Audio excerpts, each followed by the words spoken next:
अपन शहीदवन के सुनी कहानी, अपन शहीदवन के सुनी कहानी, से बचावे खातिर चल गल जवानी, देश बचावे खातिर चल गल जवानी, आज लुटा दिली जान हो, देखे कुर्बान हो, देखे कुर्बान हो।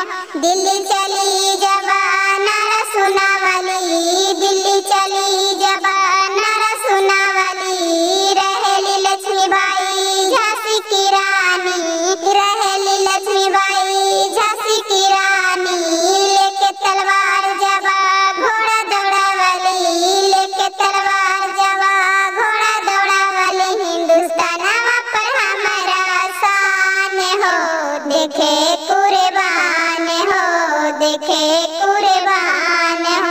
सुनाए भारतवासी कसम तू खाइहा, सुनाए भारतवासी कसम तू खाइहा, झंडा पर हमारा शान हो, देखे कुर्बान हो, देखे कुर्बान।